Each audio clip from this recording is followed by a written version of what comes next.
से चढ़कर प्लॉट किया हुआ है, उसका भूमि पूजन समारोह उस उपलक्ष्य में आयोजित ये धर्म और कर्म सभा। इस सभा के अध्यक्ष आचार्य श्री वर्धनस्थ बिडकर बाबा जी, मंच पर सब उपस्थित आचार्यगण, श्रोतागण, उपस्थित संत महंत, तपस्विनी और धर्म प्रेमी बंधुगण, आज 100 साल हो गए इस प्रतिनिधि सभा को। हरिपुर हजारा में 1922 में इस सभा का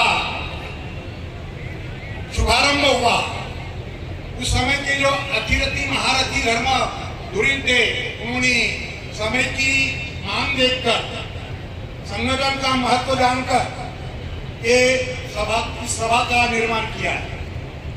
1900 पाकिस्तान और हिंदुस्तान बनने के समय में जो श्री सावली मूर्ति देहलम मंदिर में थी, देहलम नदी के पास देहलम नाम का गांव है, उस गांव में मंदिर था।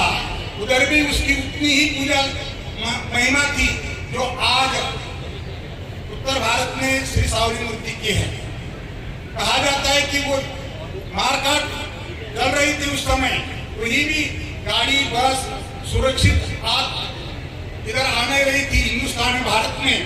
मगर जिस गाड़ी में सावली मूर्ति आई, वो गाड़ी बिल्कुल सुरक्षित ढंग से किसी भी व्यक्ति को पूरे गाड़ी के किसी प्रकार की हानि नहीं हुई। ऐसे इस मंदिर की मूर्ति की महिमा है।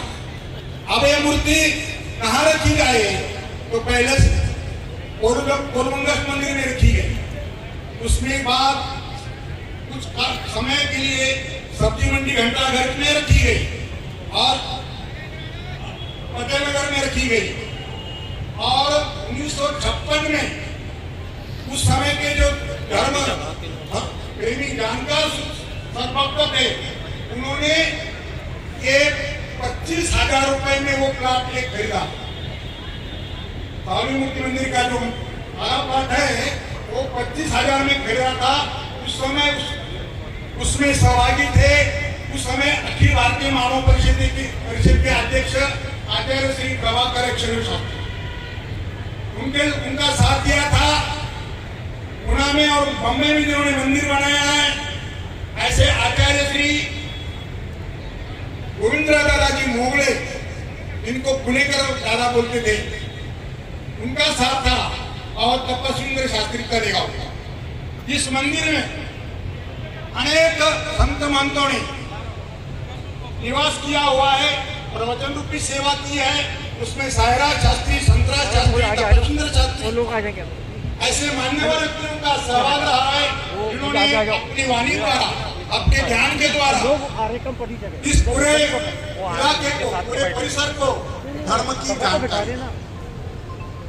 मंदिर में एक सावली मूर्ति है, वो श्री सारंगर बाबा जी पंजाबी, इनकी परंपरा से चली आ रही थी, जो कृष्णमुनि जी के सदगुरु जी थी। उस समय कृष्णमुनि जी का, बाबा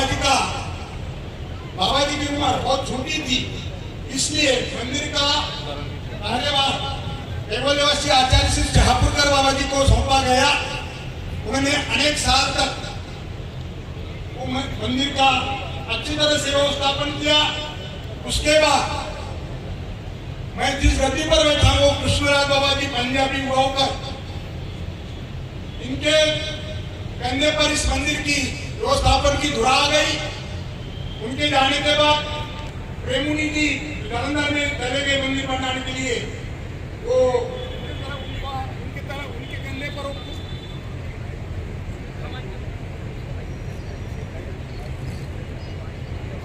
हेलो भाई, माइक वाले जरा ध्यान दें।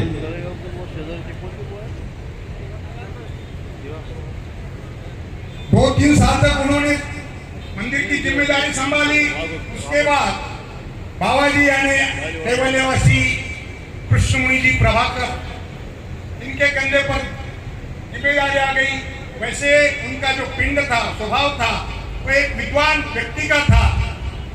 उन्होंने ब्रह्म विद्या नाम का जो एक कृष्ण प्रतिनिधि सभा का जो मासिक पत्रिका थी, वो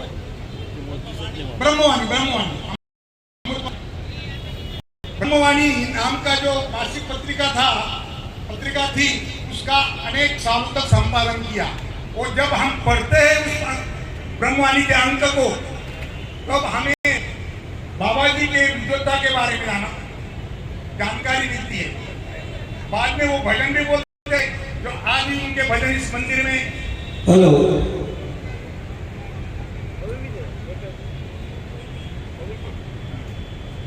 अभी भी सुनाई जाते हैं।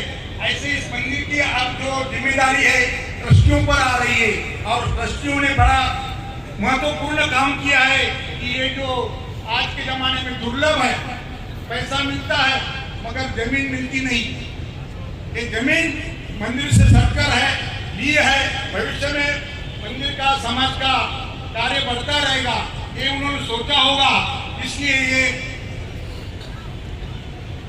पर उन्होंने उठाया है। इनका मैं तहे दिल से स्वागत करता हूँ श्री लोकेश जी और उनकी सब सहकारी जो है ट्रस्टी, ये धन्यवाद के पात्र है। मैं उनको धन्यवाद देकर मेरे विचार समाप्त करता हूँ।